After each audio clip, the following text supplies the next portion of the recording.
Okay, so I have sussed it. See, the caliper's now back on. The reason I was having so much trouble putting the caliper back on was that I thought this was rubbing against the housing. So this was not making clearance here against the disc. But I then realised after a few moments that there's only one bolt that holds this in, and there was actual quite a bit of movement of the disc on the hub, which meant that it would then push against the side here, which was what was freaking me out. So it's just a simple case of putting the wheel nuts in and it all aligned up fine. So I've put the brakes on this side. I haven't changed the pads, it's still running with the original pads and everything else. Still got loads of meat on them, so there's no need to change anything there. And the brakes weren't the issue with the rebuild anyway. It was more to do with, well, all this lot, wasn't it? So that is now back on. Now just got to do the other side. So back in the room. This side.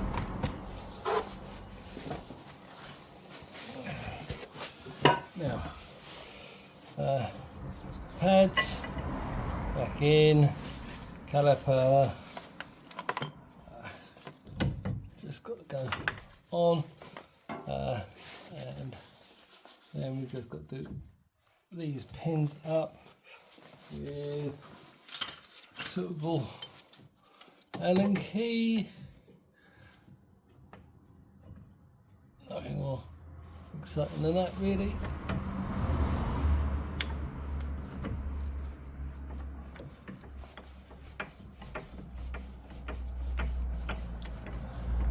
Generally speaking, pads are normally pretty easy to do, because if you think about it, they have to be a very simple design so that you can't get wrong.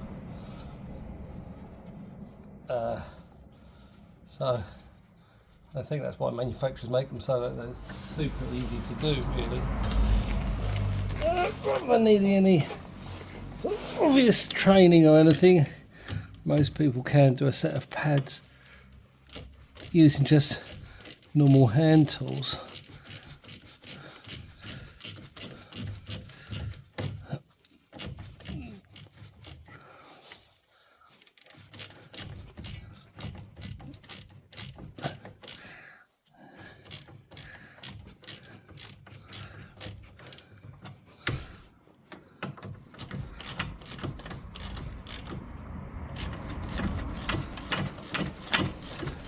These pins just allow it to float, so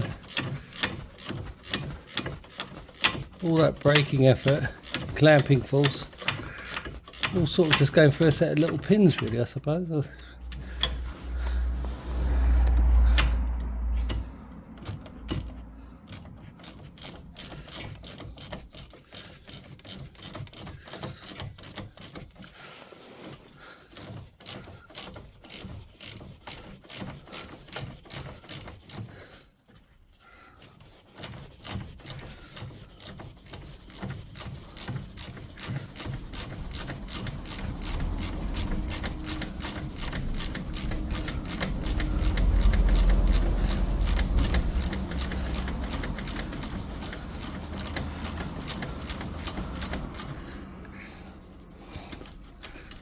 Just give them a little nip.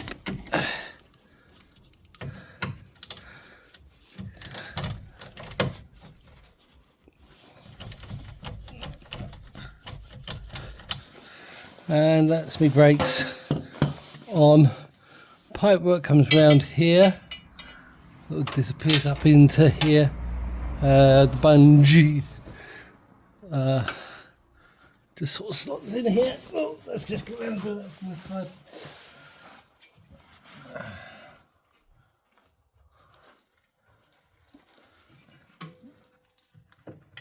Just tugs into this little groove, like so.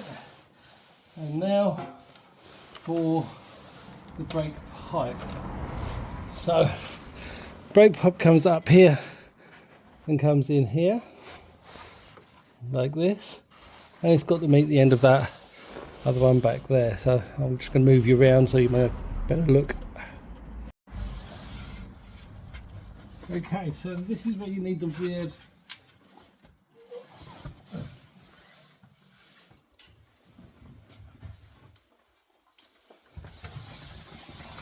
little clip that BMW, the way they do it, they use one of these, and the end of this, it's got like a little grooved edges, which line up with stars on here.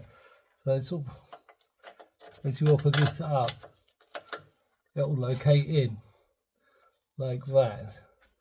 And as long as there's tension being pulled on it, it won't come off. But as soon as you release the tension, then the bulbs come off and it can spin. And the only thing that holds that in place is the tension of the brake pump nut pushing against this.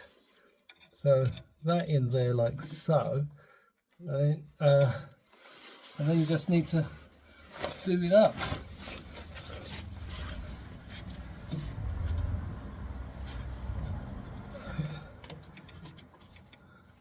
And we have moved this quite a lot, so it's all a bit stiff at the moment.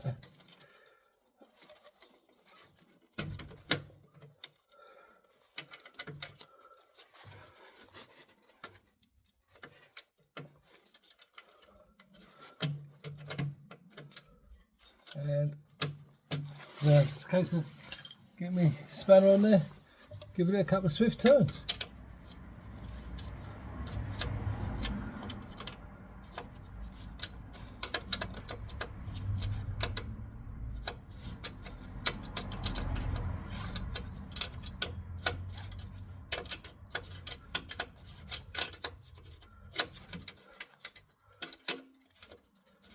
Clever idea though to hold it. A lot of cars use like clips and brackets and things, but it's a bit of sprung steel, just enough to give it tension to hold it in. Clever.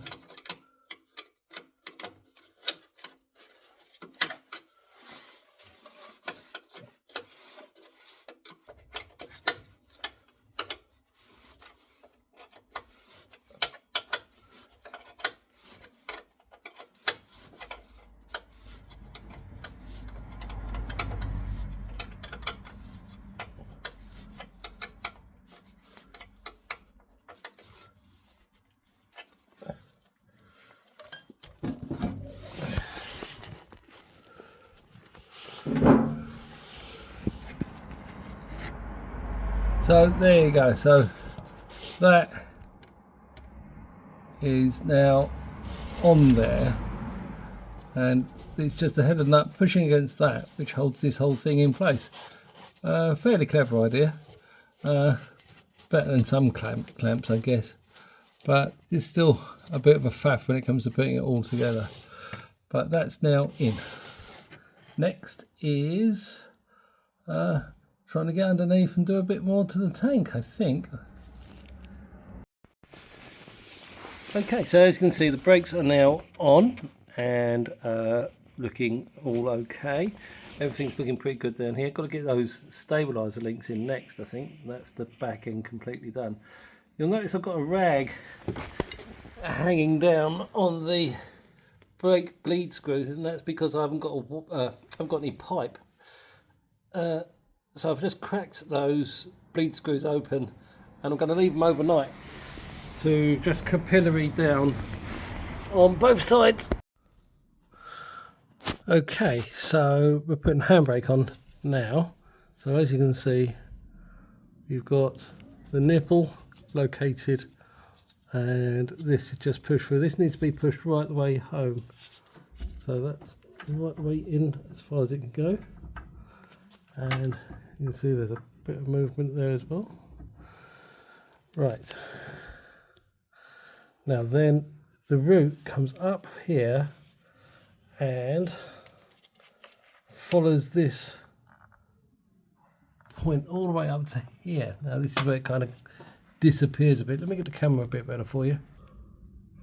Right, okay, so now you can see it's how it comes from the caliper up over this lower arm through here, and there's a hole. There's a hole at the back here. It just comes through at a steady angle towards the centre of the car. This plate now supports this, stopping from chafing on any of these metal parts here, yeah? So it's important to get there. It's a 6mm thread and a locating lug, and you just push it up into place.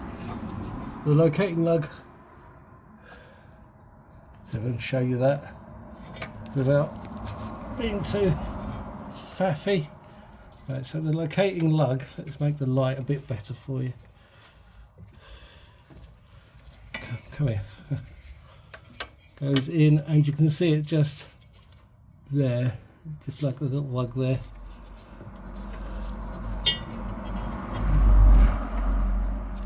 And there he is. It just goes into that lug there, and then the bolt goes in here. I'll show you from the top. Oh, dropping the camera.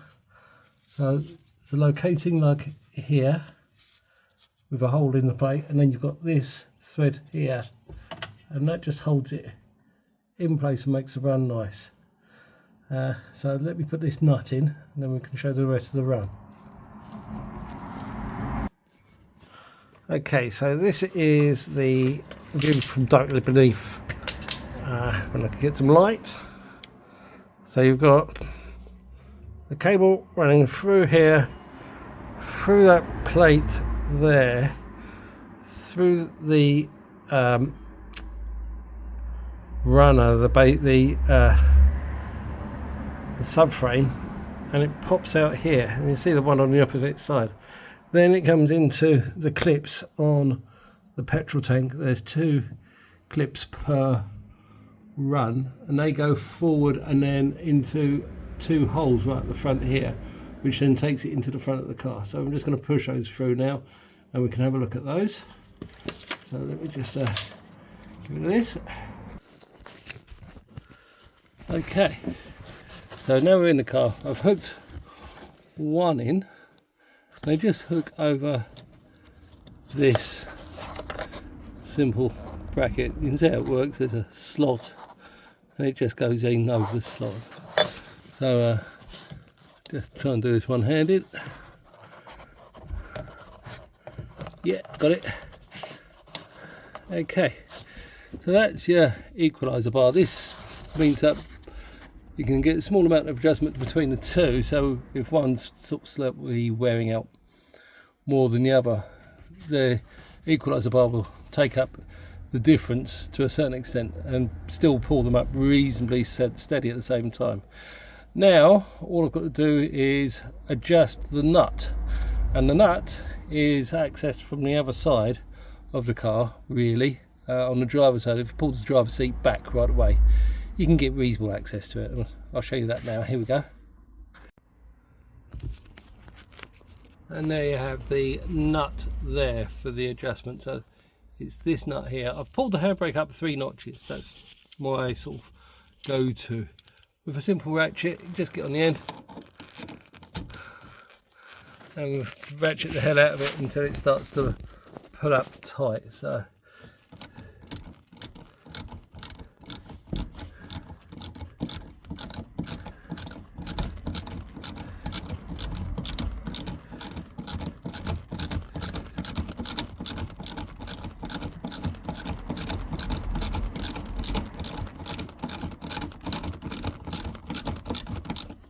and whilst we're doing that, we can look at the equalising bar.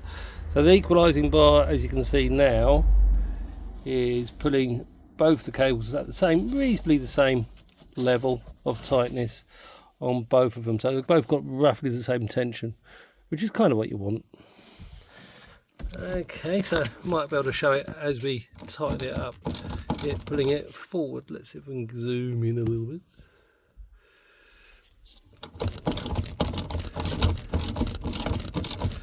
So as you're increasing the tension, this is just pulling up tighter and tighter.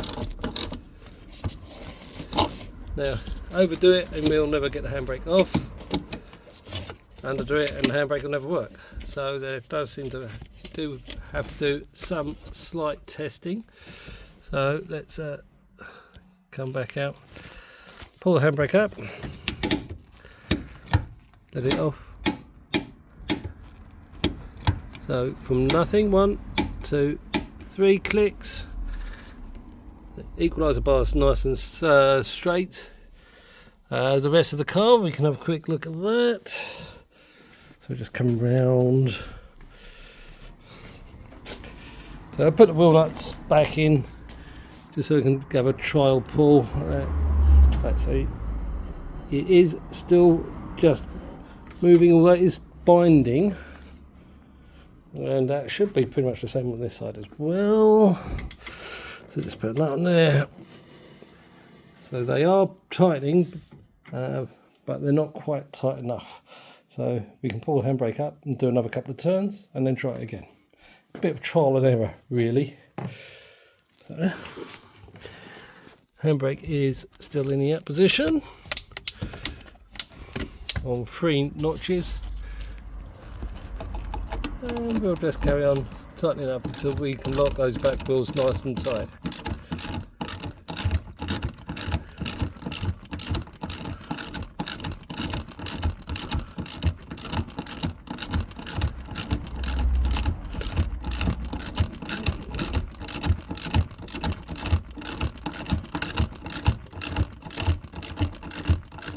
Right, so that might have overdone it a bit, but let's see. So again, equaliser looking reasonably bloody thing, looking reasonably straight. Not that you can see it there, but there you go.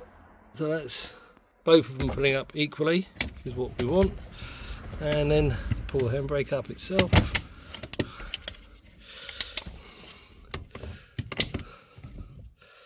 So pull the handbrake up.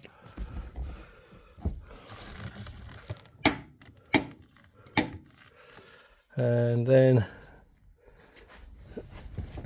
bar is still straight. It's got a little bit of bias to one side there, hasn't it? So this side, the left side of the car, seems to be pulling up slightly earlier than the right side, and we'll see if that makes any difference. Grab a device.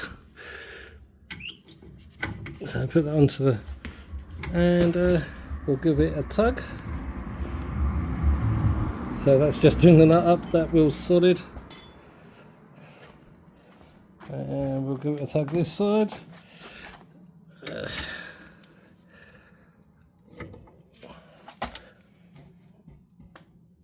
That's interesting. This feels like it's got maybe a little bit of movement in it. But so the right hand side seems to be biting before the left hand side, but not massively. So there might be a little bit of bias difference there. If you look at the cable, you can see that both are nearly straight. So that corresponds to what we've got. The right hand one isn't as tight as the left hand one.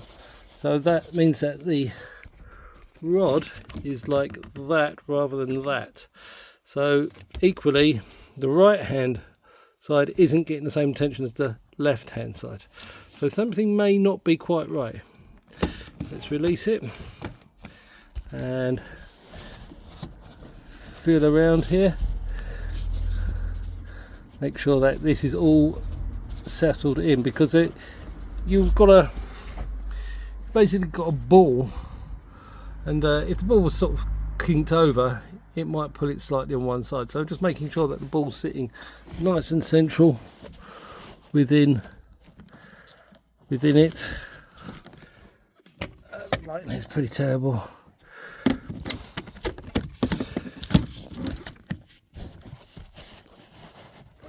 So if this was slightly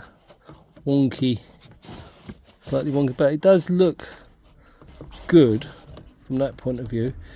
It does seem to be that this side does seem to be wanting to pull up slightly before that side, so there might be something going on here. Let's see if we can work it out. Oh, it's gone dark. Okay, so I think we've sorted it out. What I found was the ball wasn't going quite into the aperture straight. There's a little nut on the end here that and it allows you to sort of twist it, manipulate it around. I moved it around a little bit, and all of a sudden everything's now sort of straightened up to almost a dead straight, and now the handbrake works fine. So I think it was just a location thing. Now it's all under tension. Got a working handbrake, which is good. So 3 notches on the handbrake, which is sort of, as I said before, sort of my preset. Completely locked on, and then release the handbrake, which you can't see because this is terrible lighting, and